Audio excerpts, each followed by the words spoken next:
Hi, my name is Quyen from HelpAge International. Welcome to my presentation on the rights and entitlement component of the Older People's Associations or OPA. To make the OPA be more responsive to the needs and wants of the OPAs and community members, the OPAs are multifunctional. Normally, the OPA starts up with 6 to 8 core component or activities, which is based on the top needs and wants of its members and communities. As the OPA become more confident, they can add more component as is needed. The OPA model is based on the people know, the people decide, the people do, the people monitor, the people manage, and the people owns. Today, we will focus more on the rights and entitlement component. The rights and entitlement component aim to help people, especially those most needy, to know and have access to the rights and entitlement. It consists of 4 subcomponents. First is the awareness on rights and entitlement. Second is monitoring the implementation of rights and entitlement. Third is legal support service. And fourth and lastly, dialogue with local authorities.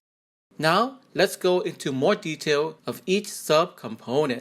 To support the OPA to take lead in their own activities and development, the OPA received 5-day OPA TOT training and 3 days networking and ongoing capacity building. Now, let's look at the 5-day OPA TOT training agenda, which has been designed jointly by the OPA, network members, and country office for the past 16 years.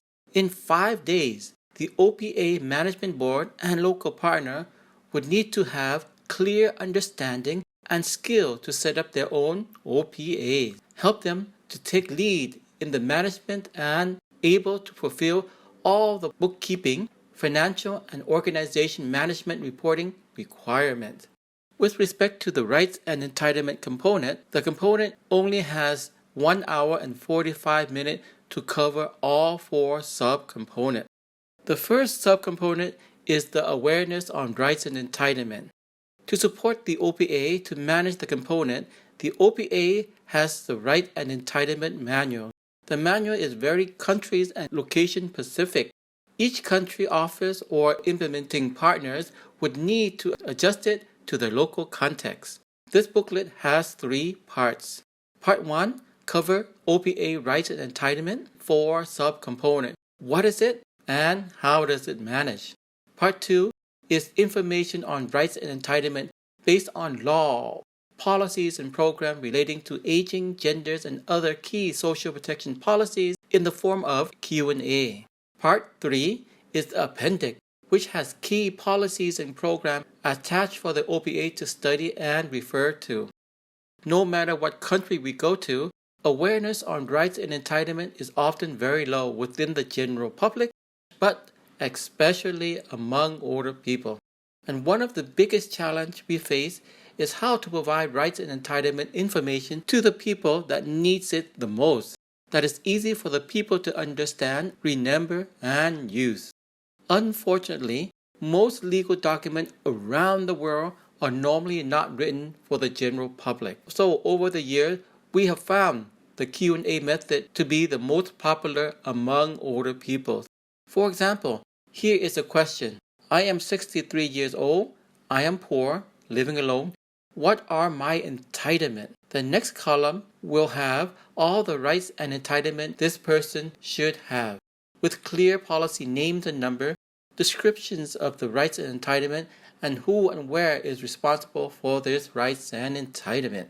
Here is an example of rights and entitlement relating to gender. Through the years, we have found the most popular information on rights and entitlement are related to social allowance benefit for older people and other disadvantaged groups. Many people are getting lower benefit because they are not aware of their rights and entitlement. For example, an older person gets $15 social pension per month. However, if that same person is also poor, he or she should get twice as much. and if also a person with disability can get 3 times that much. We often find large number of people having this basic problem. Here are some social allowance for single parents, person with disability, person living with HIV/AIDS, social allowance or support for a funeral, and in times of emergency. The second subcomponent is the OPA Rights and Entitlement Monitoring and Case Management System. This case management system helps the OPA to track case by case from what rights and entitlements are not being received, reason why not being received, and what action are needed to help access to the rights and entitlement. The case management system will follow each case until it is resolved. It might take months or even years to completion. The third subcomponent is legal service and support. Here is an example. This older lady lives alone and is poor. She does not have a national ID card, social allowance, health insurance, or land ownership. After reviewing her cases, the root problem was that she did not have a birth certificate to prove that she was born in the country and confirm her age. Identifying this as a key issue, the OPA assigned volunteers to take her back to her village of birth and find people who knows and willing to confirm that she was born in the village.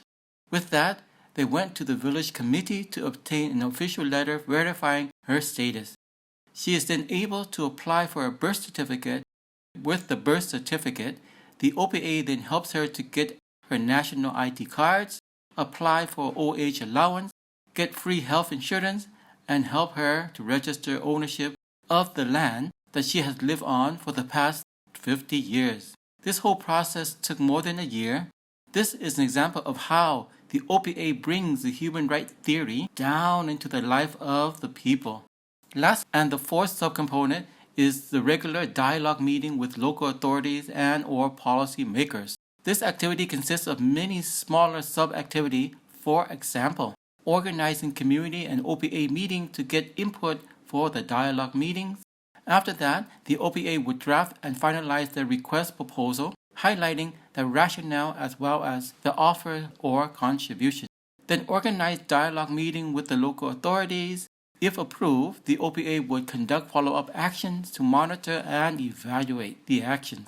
Here are some examples, like planting trees to protect the village watershed area and promoting community managed forests. And the OPA worked closely with local authorities and community to extend electricity and pave roads to the village.